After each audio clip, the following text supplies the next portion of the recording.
Garage Hurrah Garage. Today we're going to cover three things on the downhill side of building this car. One is going to be about the fuel system that we have installed. Two is going to be about the electric system that we have now installed. And we'll finish up this episode by talking about some pieces of the engine that have to be completed before we put the juice to it and gasoline and fire it up. Okay, we're at the back of the car at the trunk, and there are several systems that are installed in the trunk, and one of which we speak about is the gas tank.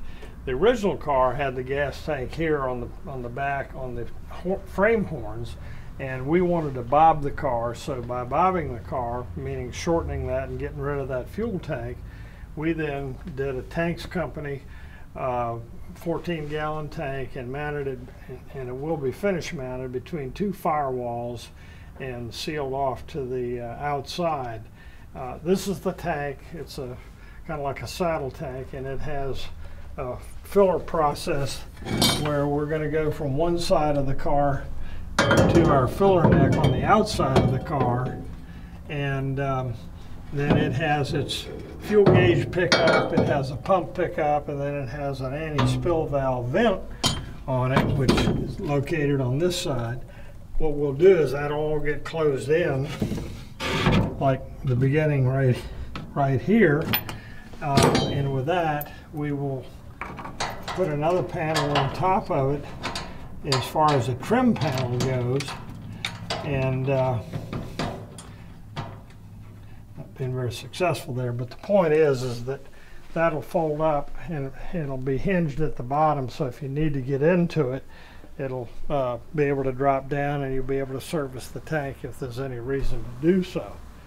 From that tank, it goes over here to a fuel pump, which we've mounted in this fender well, and what that does is we go through from the tank through a filter into the pump, out of the pump through a pressure regulator, because we're using Stromberg 97 carburetors. They're sensitive on pressure, usually somewhere around 2.5 to 3 psi, and the pump puts out 7 psi, and that's way too much for those carbs. But being also going from one end of the car to the other also reduces the pressure output of the pump by a little bit. So we'll check it with a gauge and be sure that we're getting the proper fuel to the carbs. Okay. Tell us a little bit about the filler cap over there. Well, what we have here is a filler cap that, again, we got from the company called Tanks that makes these a multitude of tanks for these cars. And remember, we are preserving and have preserved this 1977 restoration paint. Well, one of the drawbacks of that was they had a hole the size of a 50-cent piece in here for an electric antenna. So, not wanting to apply any body work, we ended up opening the hole up larger in order to accept this piece, which is the filler neck, and it will have a hose on it that makes a double kind of a curve and picks up what I showed earlier as a crossfill. We made our own gaskets out of rubber impregnated cork, and that's what this is sitting on, and when it goes in finally, it'll settle down and pull up nice. Then when you're in the gas station, all you do is pop it. Of course, you make sure you got clearance back here and don't whack the paint, which is easy to do.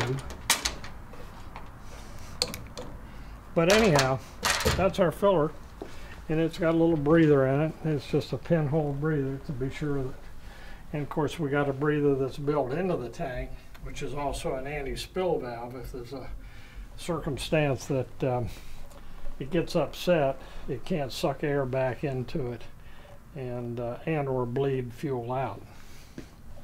Okay, what we'll talk about next here is the electrical system and what I did with this car.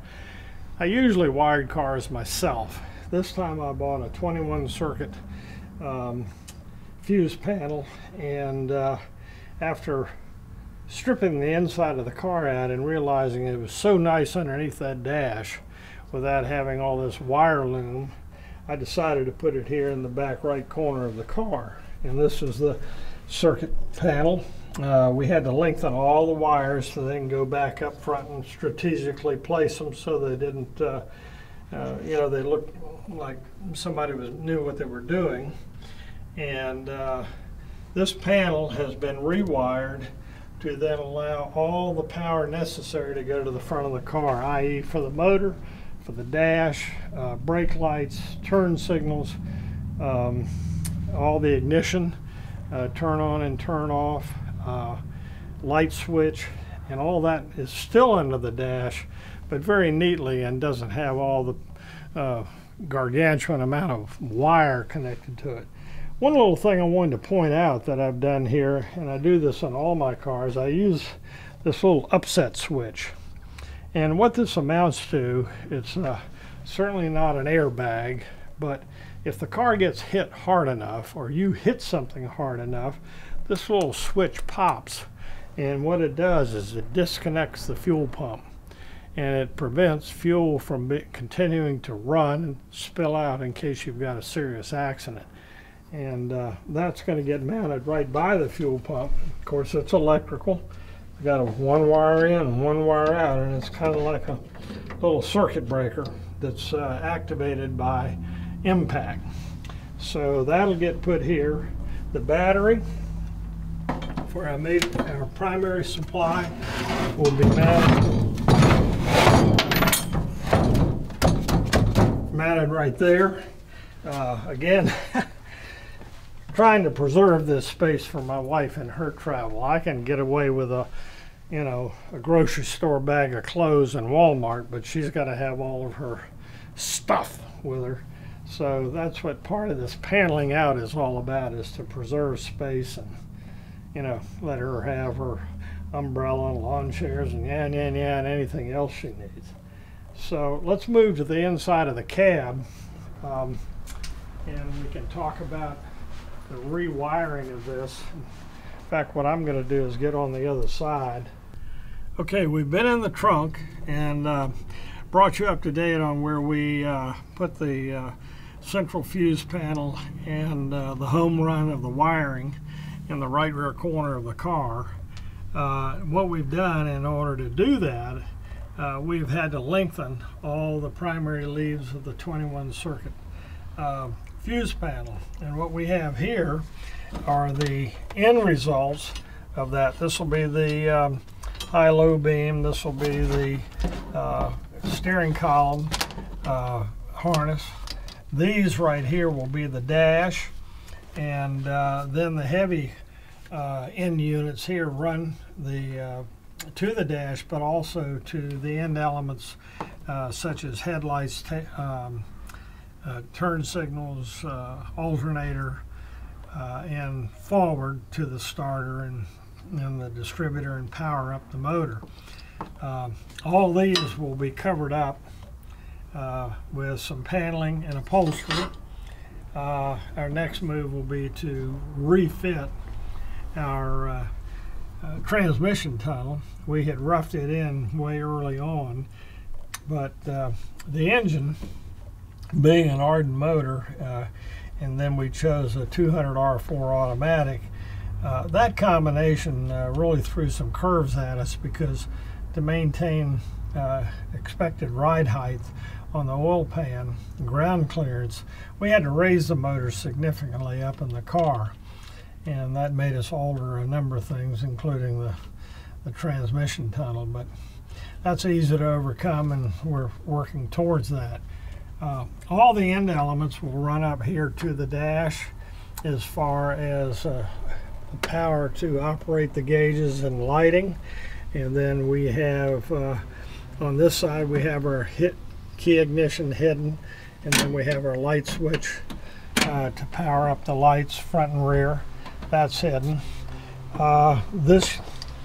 This cabling right here, this harness ties into this typical GM steering column, and that gives us our ability for emergency turn signal and horn and brake lighting. So that pretty much will be inside the cockpit, but also be cosmetically covered up with panels and then carpeting. And once that's done, we'll put our seats in for the final time and finish up the cab of the car. Yeah, tell us a little bit about the new mounting locations that you finished up for the seats. Yeah.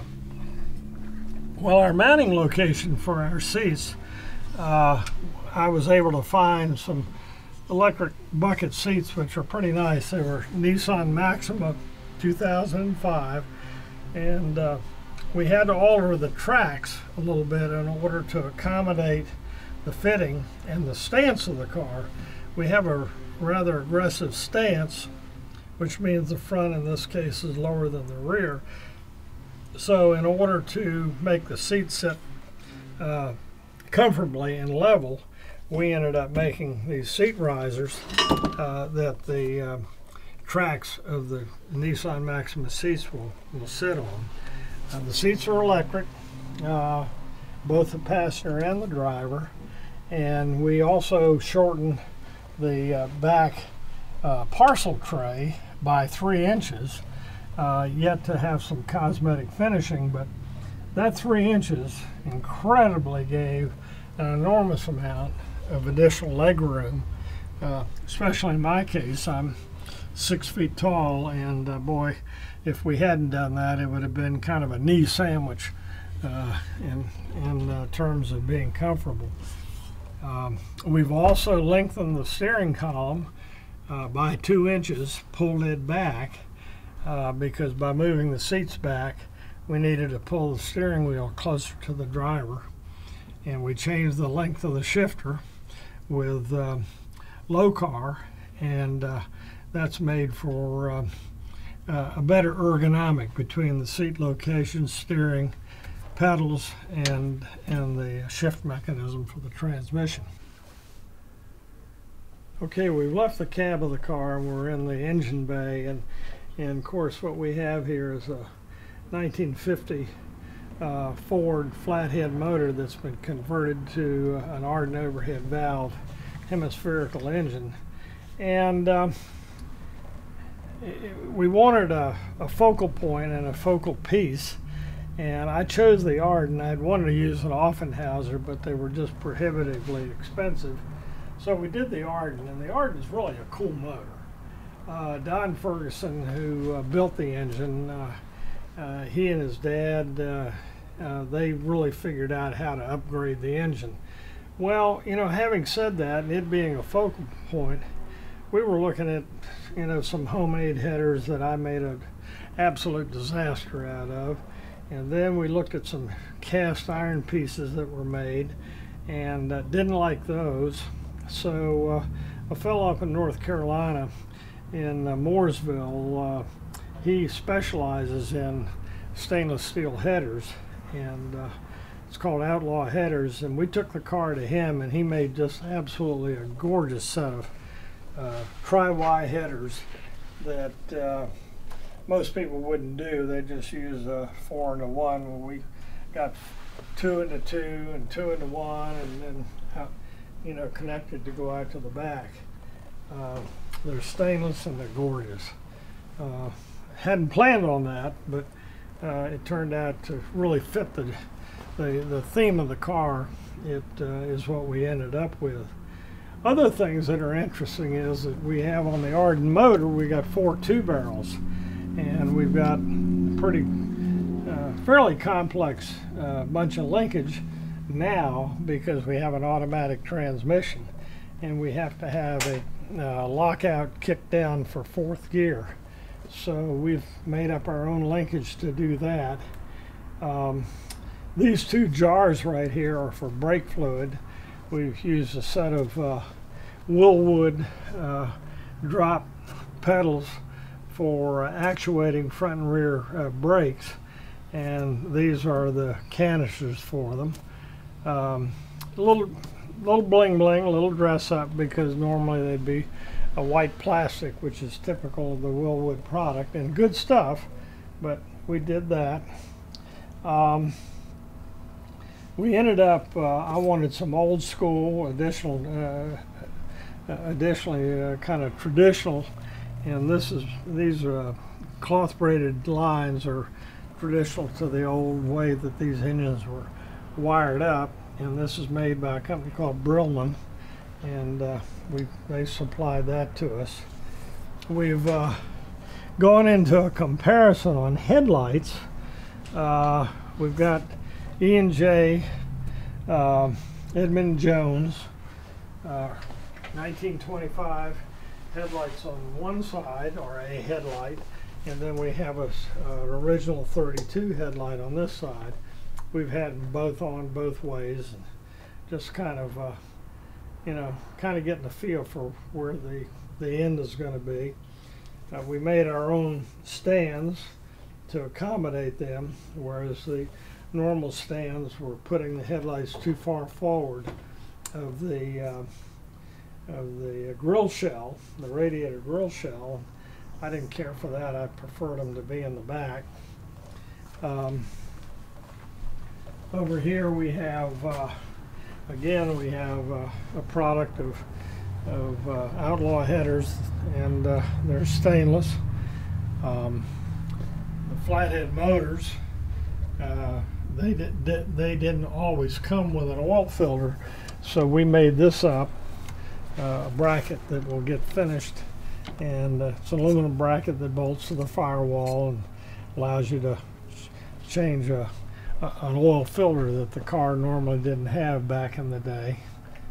So we're getting pretty darn close. All of our wiring has been run underneath the intake manifold and drops down behind the water pump, and at the bottom of that it'll fan out and pick up turn signals and high and low beam, an electric fan for the radiator, and that pretty much wraps up getting from the back of the car through the cab and to the engine bay. We've got a self-imposed target of hopefully probably in another 10 days to have the car up and running. It won't be complete because the interior is in the process of being done, but it's our plan to get all systems working, all electrical working, water, oil, gasoline, the power plant running, and take it for a ride.